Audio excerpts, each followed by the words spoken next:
जो नाम जप करता है, भगवद आश्रित है, भगवत मार्ग का पथिक, सबसे पहले उसमें एक क्षमता जागृत होती है, सामर्थ्य।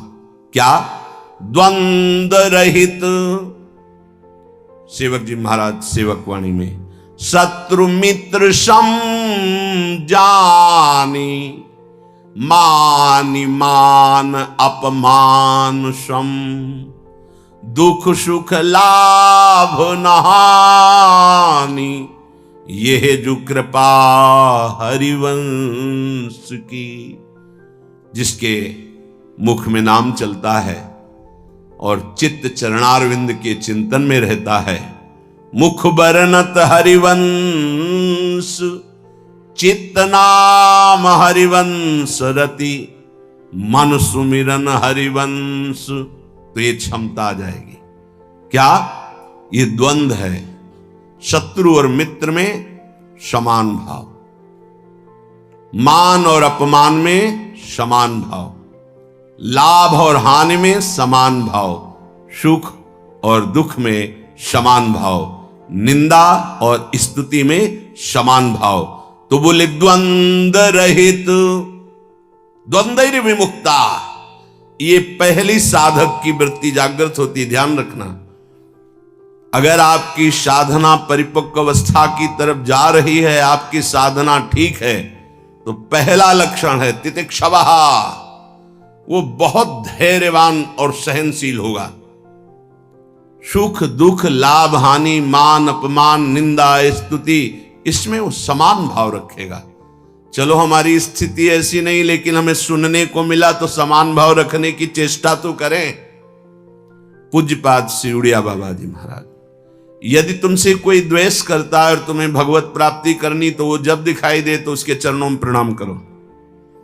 अगर पास से निकले तो राधे श्याम, वो भले ना बोले।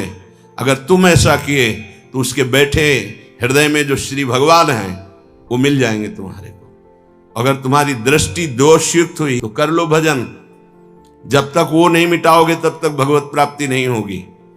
हरिवंश नाम लीन जे अजात शत्रु ते सदा, ये शुद्ध परमार्थ अध्यात्म की चर्चा है। यहां व्यवहार को भी अध्यात्म बनाया जाता है। प्रयत्न करो सहने का, मिटाने का। क्या गाली दे रहा है कोई, श्रवणेंद्रिय ने सुना, मन में जाके दाह पैदा है, ये नहीं, मेरे भगवान अपने समीप मुझे ऊंचाई देना चाहते हैं, प्रेम की ऊंचाई, ज्ञान की ऊंचाई, इसलिए ये कटु वचन बुलवा रहे हैं, मुझे सहन करना है। राधा राधा राधा, आगे निकल गए। जो सुख दुख मान अपमान लाभ हानि आदि द्वंद्वों को सह जाता है, देख लो, यहां लड़ना नहीं है, भक्ति सहना सिखाती। बोले कब तक सहेंगे? जब तक भगवान न मिल जाए। बोले वो तो बहुत ही दुष्ट हो जाएगा, अगर हर बार सहेंगे तो अगली बार और बढ़ के आएगा। कदापि नहीं। जो अपराध भक्त कर करे राम रोष पावक सो जरे, तुम सहो आग उधर लग जाएगी। उमा क्षमा सापौते भारी, अपने कर्म जाय अपकारी। तुम अपने को बचाओ, मालिक देख रहा है, वो ऐसा हिसाब करेगा। एक नवयुवक था जिसकी देखो हंसी उड़ाता था, बहुत परेशान करता था। एक भगत जी निकले उनके छे, तो दाढ़ी मुछ को लेकर बहुत उपहास किया। 2 रुपए निकाले, दिए। उसको लगा पीछे आ रहे थे आर्मी के, फिर उनका उपहास गिरा के 10-5 ला तो थप्पड़ मारे ना, वो जो 2 रुपए दिए थे ना, हिसाब हो गया। अब दोबारा उस गली में नहीं खड़ा हुआ वो। राम रोष पावक सोजरी, तुम जाओ झुक के। वो आ रहा है झुकाने वाला, किसी रूप में रौंद के रख देगा उसको, क्योंकि उसका स्वभाव ऐसी जगह हाथ डालेगा जहां हाथ जल जाएगा। ये ना सोचो कि अगर हम 10 बार सह गए तो 11वीं बार वो फिर बोलेगा, बोलने लायक नहीं रहेगा। जो अपराध भक्त कर करे राम रोष पावक सोजरी, तुम्हारा कर्तव्य सहन करना और मालिक का कर्तव्य हिसाब करना।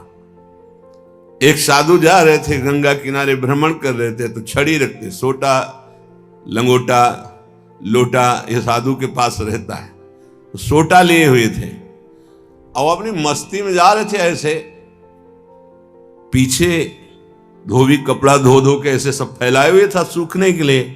उसने देखा इतनी मेहनत से तो हम धो रहे हैं, और बाबा जी रौनता चला जा रहा है। तो जिससे धोआ वो पीटने वाला डंडा वही दौड़ा लेके रुक्मिणी जी के पास भगवान बैठे। विनोद तत्काल सुदर्शन चक्र, फिर ऐसे शांत हो गए। तो रुक्मिणी जी ने कहा प्रभु जरूर ये स्थिति किसी भक्त पर संकट आने पे होती है, रुक क्यों गए? बोले उसके पास लाठी थी, उसने हिसाब कर दिया। 2-3 डंडे बाबा जी ने मारे और 2-4 डंडे धोबी ने मारे, तो दोनों धोबी ही है, इसीलिए मट गए। हाँ, अगर वो सर झुका देता तो वहां द्वारिकाधीश का सुदर्शन चक्र सेकंड के कम हिस्से में उपस्थित हो जाता। सर्वव्यापी तत्व है भगवान के पार्षद, जैसे नारायण निकला और वहीं हरि पार्षद प्रकट हो गए। आप अगर डंडे चलाओगे ना तो हिसाब किताब आपका भारी पड़ जाएगा। अगर आपने सर झुका दिया तो वो हर समय तुम्हें देख रहा है। कोई क्षण ऐसा नहीं है, कोई जगह ऐसी नहीं जहां उसके नेत्र न हो। हाँ, विश्व तच्चक्षुर, पूरे विश्व में उसके नेत्र विराजमान हैं। सहना सीखो, यदि आगे बढ़ना है तो सहना सीखो। हमारी बात मान लेना, अगर मान लोगे तो जान जाओगे कि इसका रहस्य क्या है। जो सह गया तो भगवान को प्राप्त हो गया। जितना सहोगे उतने महान बनते चले जाओगे। ये शिक्षा हमको एक शराबी ने दी थी। वैकुंठ धाम ब्रह्मावर्त बिठोर ले गया, एकांत में ठाकुर जी के श्री विग्रह को दिखाया और नीचे के संगमरमर को दिखाया और कहा देखो यही संगमरमर तिल तिल काटा गया, टूटा नहीं तो आज भगवान बन करके आरती होती है। ए बाबा जी बना टूटना नहीं, चाहे जितना कष्ट आवे। सहनशीलता, सहनशील, आशय, उदार, धीरज सहित विवेकी, विवेकवान, धैर्यवान, सहनशील महात्मा होता है। चाहे गृहस्थ हो या विरक्त हो, भगवत मार्ग का पथिक ये नाना प्रकार की कुचेष्टाएं करने पर दुखी या व्यथित होकर कुचेष्टा नहीं कर बैठता है। द्वंद्व रहित। आगे गतमान, ये जो अभिमान और ममता सर्वनाश कर देती है, भगवत मार्ग का उपासक उस अभिमान का सर्वनाश कर देता है। नहीं, किसी भी बात का अभिमान नहीं।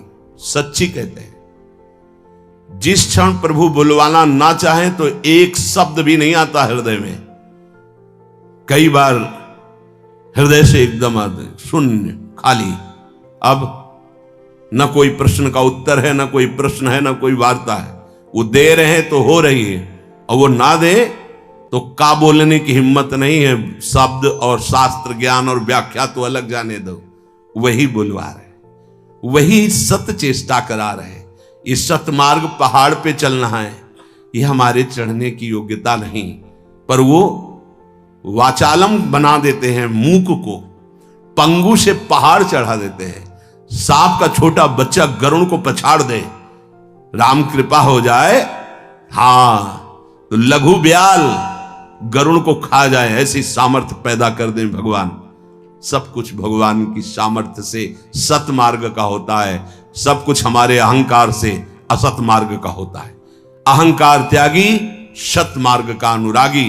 अहंकार युक्त तो कहेगा जरूर भगवान की सामर्थ्य से हो रहा है, पर अहंकार वासनाओं का खेल खिला के पाप करेगा। तो कह रहे गतमान, ये भगवान को अधीन करने वाली आगे बात कह रहे हैं कि सुख निधान भगवान तुम्हारे अधीन क्यों नहीं हो जाएंगे यदि ऐसा करोगे। पहला, मान अपमान, दुख सुख, लाभ हानि में समान भाव। दूसरा, मान को स्वीकार मत करो। ये देहाभिमानी पुरुषों के द्वारा किया हुआ प्रणाम नमस्कार, ये देहाभिमान को पुष्ट करने वाली अविद्या की एक नई चाल है। उनके हृदय में विराजमान सच्चिदानंद भगवान को देखते हुए इसे विनोद में उड़ा दो। विनोद में, मैं जान रहा हूं प्रभु अब नहीं फंसेंगे, गुरु कृपा हो गई। आपका ये प्रणाम नमस्कार फांस नहीं सकता, नाथ आप तो हमारे स्वामी हो। अब नहीं, लाखों प्रणाम दंडवत हो रही, लेकिन नहीं, वो तुम्हारी प्रणाम दंडवत नहीं हो रही, वो तुम्हें फंसाया जा रहा है। आखिरी खाई है यश कीर्ति मान। नहीं, हे सच्चिदानंद गुरुदेव, आप सब रूपों में काहे को मजाक कर रहे हो प्रभु, आप ही तो विराजमान हो। नाथ कोई नहीं फंसा पाएगा।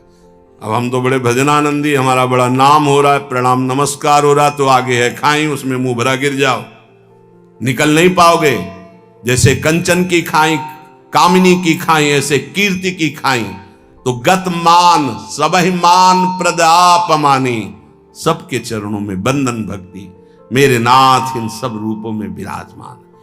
वो प्रणाम कर रहे हैं, नमस्कार कर रहे हैं, वो जय बोल रहे हैं, ये उनकी महानता है। वो अपने हृदय की स्थिति के अनुसार बर्ताव कर, हम तो अधम जीव हैं, प्रभु की कृपा से चल रहे। मेरे प्रभु सब रूपों में है, कहीं मान नहीं छुएगा, और अगर मान छू गया तो विष चढ़ गया। सम्मानम कल्याति घोर गरलम, ये मान रूपी जहर केवल गुरु कृपा से ही दूर होता है।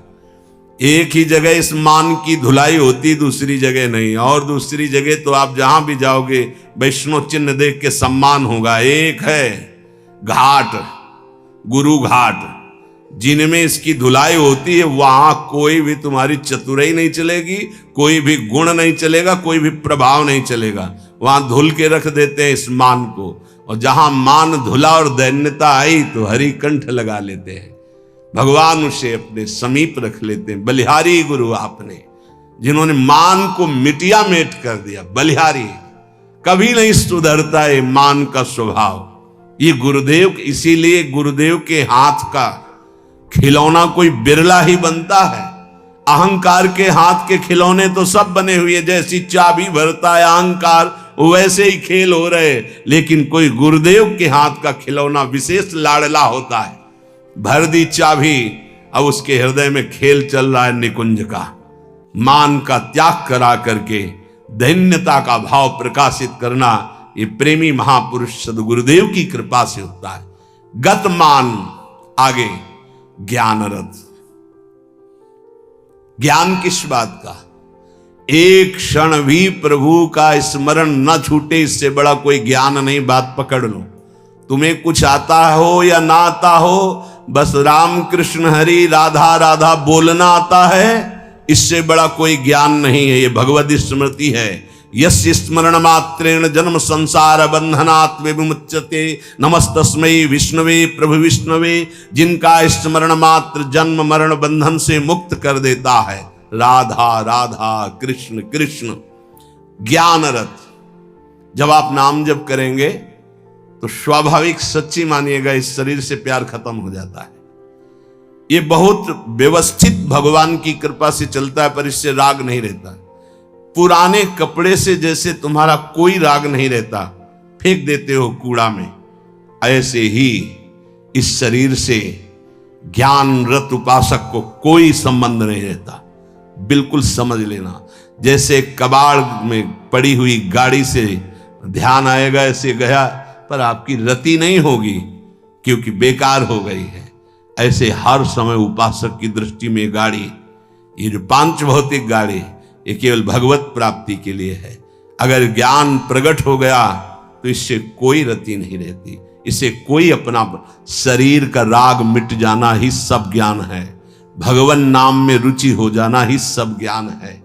बस दो बात समझ लो, जितना इससे तुम प्रेम करोगे उतना ही पापाचरण होगा, और जितना नाम से प्रेम करोगे उतना ही इससे वैराग्य होगा, और आप दिव्य उन्नति को प्राप्त हो जाएंगे। ज्ञान रथ, सच्चा ज्ञान।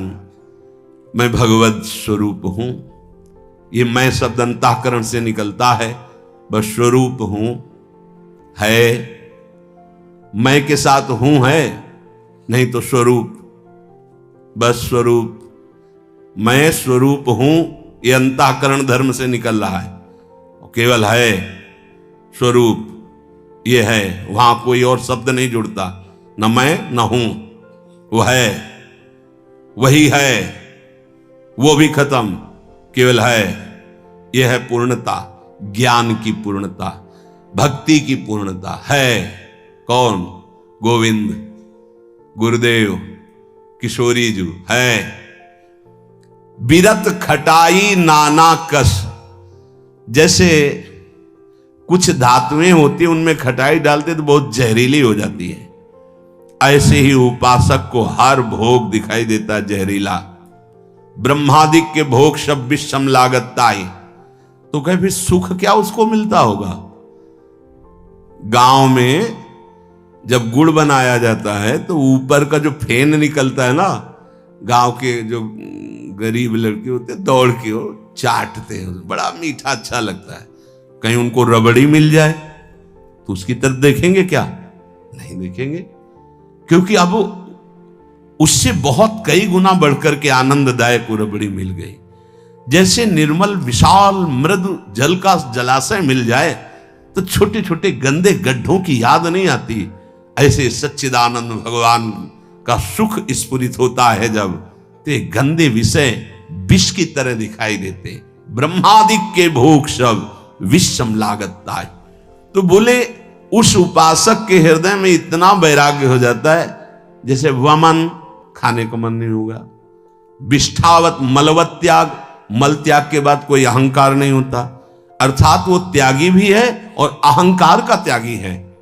जैसे इसमें कहा बीरत खटाई नाना कस, जैसे काश आदि जो पात्र हैं इनमें खटाई पड़ जाए तो बहुत जहरीली हो जाती है।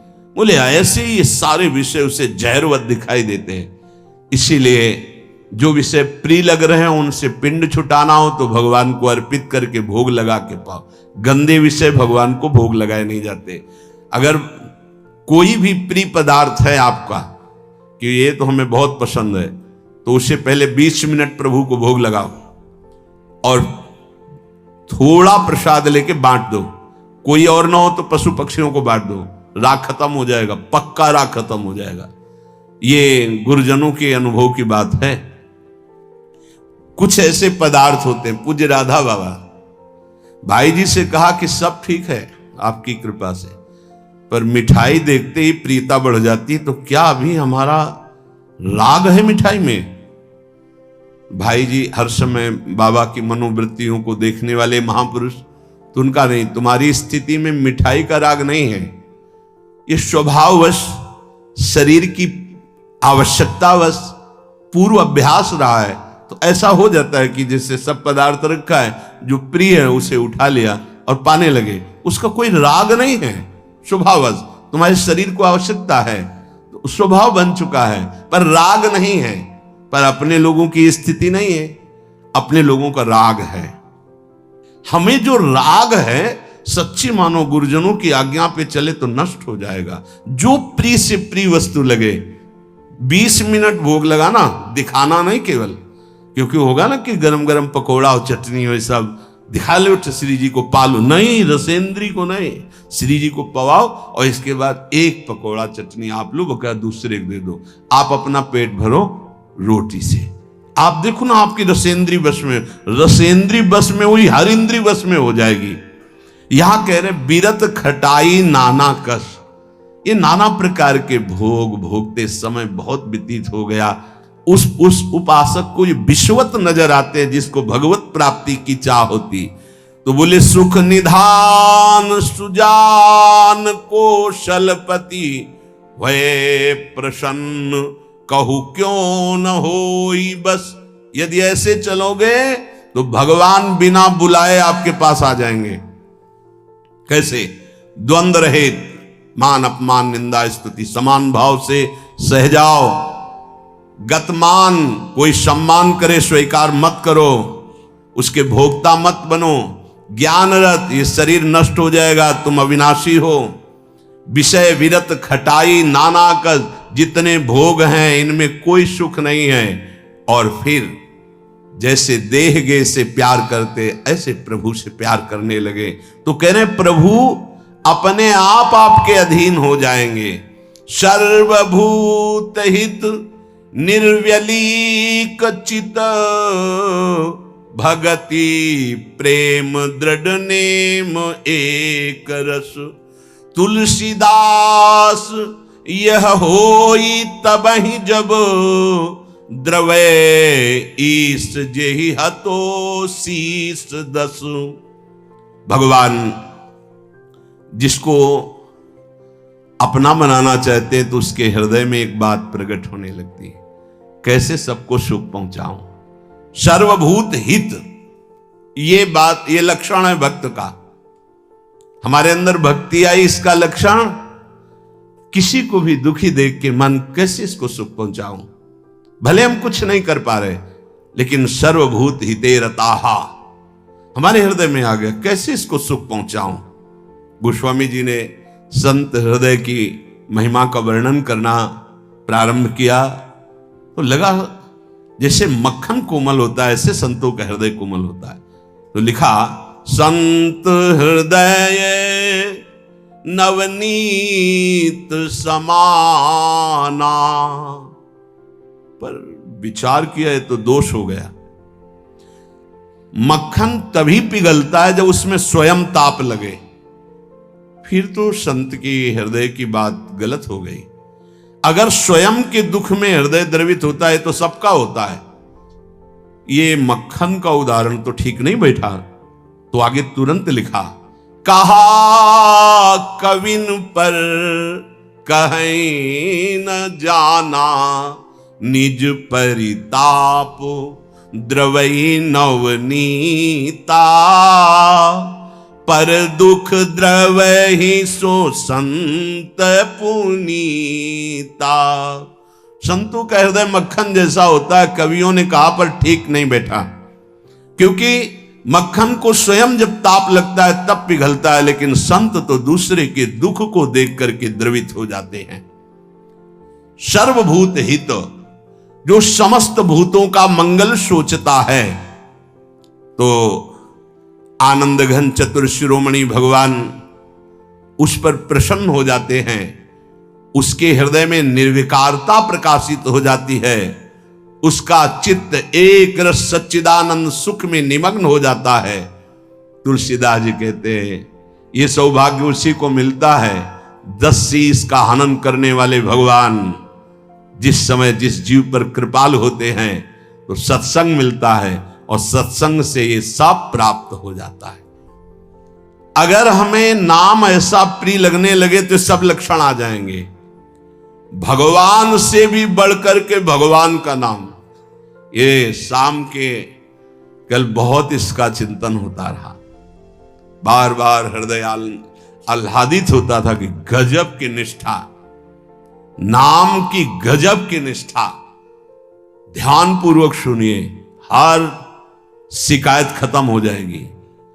प्रिय राम नाम ते जाही न रामो, बड़ा सुख मिलता है। जैसे शब्द है ना, उनमें डुबकी लगाओ, एकदम निहाल कर देते। प्रिय राम नाम ते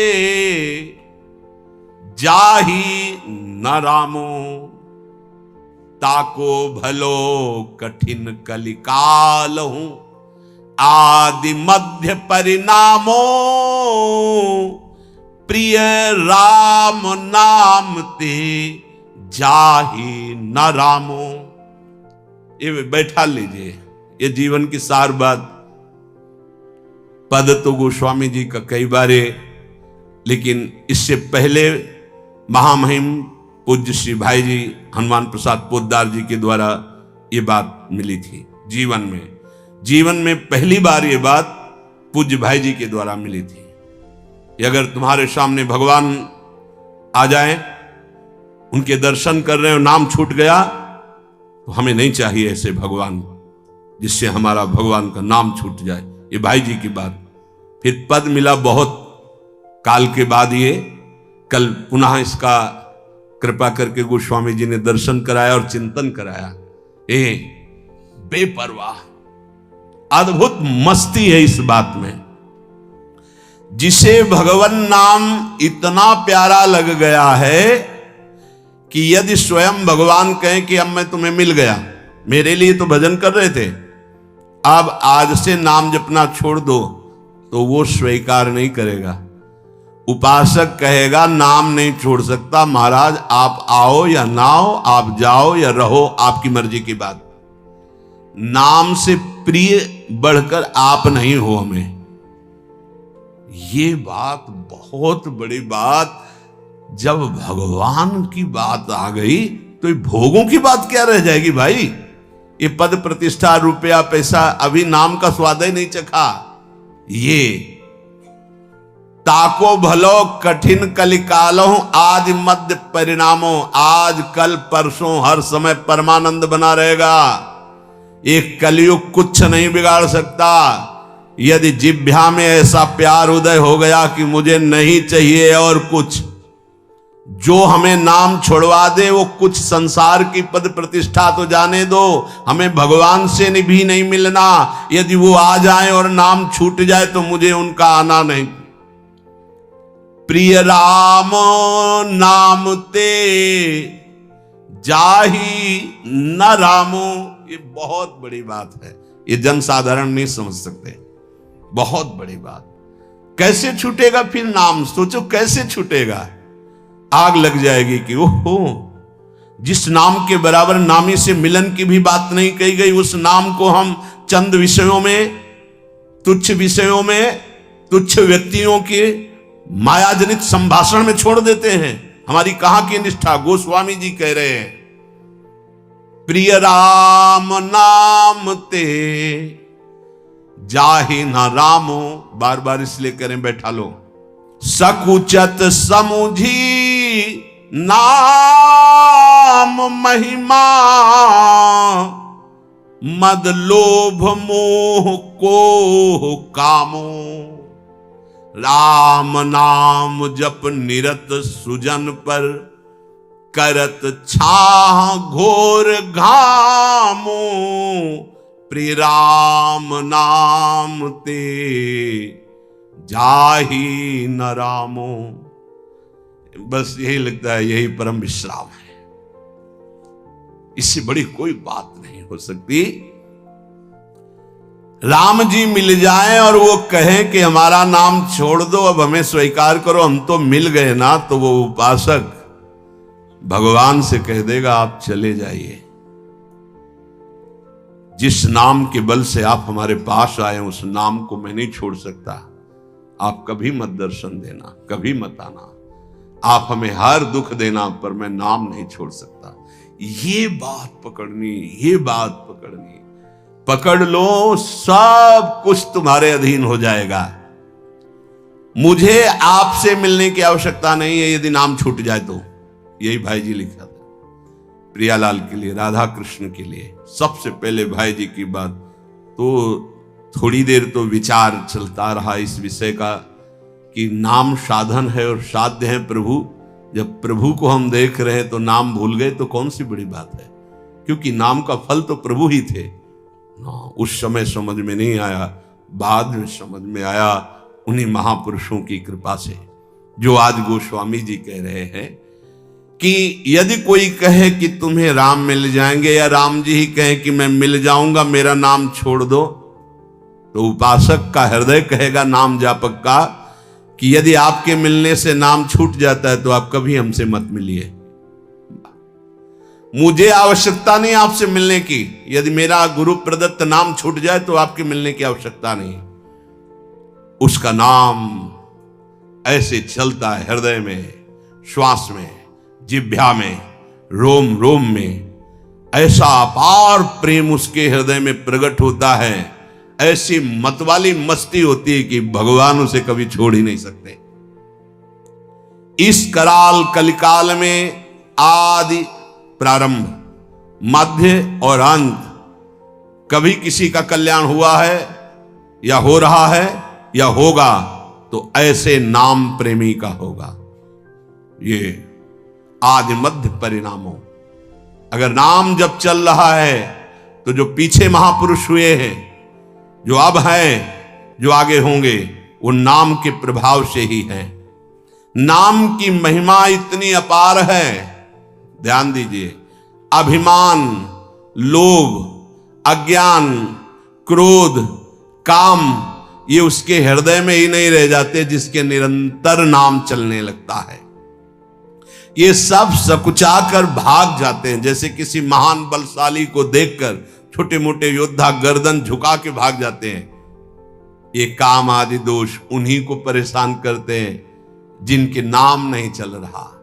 सच्ची मानिए, मान लीजिए, विश्वास कर लीजिए, बहुत बड़े लाभ की बात है नाम। सामने ही ये सर ऊंचा नहीं कर सकते, कौन? बोले नाम महिमा का ऐसा प्रभाव, मद अभिमान, लोभ भोगों का, पैसे का, पद का, मोह परिवार का, क्रोध नाना प्रकार की प्रतिकूलताओं से प्रकट होता है, और काम, ये गर्दन झुका के भाग जाएंगे यदि तुम्हारे निरंतर नाम चल रहा है। वो हम ये छोड़ नहीं पाते, नहीं छोड़ पाओगे। ये भगवत शक्ति से संपन्न योद्धा हैं।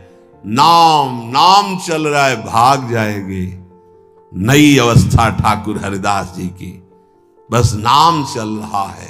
3 दिन प्रयासरत रही, स्वयं भक्त बन गई, उनके हृदय में कोई फर्क नहीं पड़ा। क्यों? क्योंकि नाम चल रहा है। जो नाम जप करता है, बहुत महिमा की बात कह रहे हैं।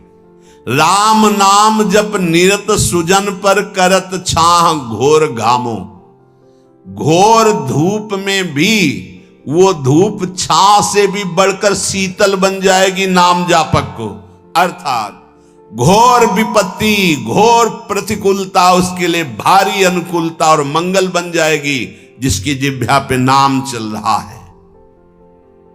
यदि कोई कहे कि हमने नाम के प्रभाव से पत्थर में कमल उदित होते देखा है, तो आश्चर्य मत मान लेना, बहुत छोटी बात है। ये कह रहे हैं नाम प्रभाव सही जो कहे को, शिला सरोरुह जामो। जो सुन सुमिरी भाग भाजन भई, सुकृत शील भील भामो। यदि कोई तुम्हें ऐसा कह दे कि हमने देखा है पत्थर में कमल खिल गया, असंभव, तो तुम मान लेना कि वो नाम जापक है, ऐसा हो सकता है। नाम जापक कुछ भी कर सकता है, क्योंकि नाम में कर तुम अकर तुम अन्य था, सब सामर्थ्य विराजमान। जो बिल्कुल नहीं हो सकता वो भी हो सकता है, अन्यथा कर तुम। जैसे जहां सुई का धागा जाना छेद में बहुत कठिन होता है सुई के, वहां से अनंत ब्रह्मांड भगवान पार कर सकते हैं, और उन भगवान को अधीन करने वाला नाम है, सब ठीक हो जाएगा। सब कुछ हो सकता है। नाम की महिमा समझ करके ये तुम्हारे काम क्रोध लोभ मोह मद मत्सर ये सकुचा कर भाग जाएंगे, सामने नहीं आएंगे। भारी से भारी प्रतिकूलता दुख तुम्हारे लिए आनंद प्रदान करने वाली बन जाएगी यदि आप नाम जप कर रहे हो। महान दुख सुख बनकर तुम्हारे को कभी छोड़ेंगे ही नहीं। यदि कोई कहे कि नाम के प्रभाव से पत्थर में कमल उत्पन्न हो गया, तो उसे झूठा मत समझना, क्योंकि संभव को असंभव और असंभव को संभव करने की सामर्थ्य नाम में विराजमान है। जिस नाम का स्मरण करके भीलनी जगत बंदनी सबरी जी हो गई और भगवान उनके जूठे बेर खाए, तुम्हें विश्वास नहीं है? उस नाम पर परम भाग्यवती पुण्यमयी ब्रह्म ऋषियों से भी पूजनीय माता सबरी हो गई।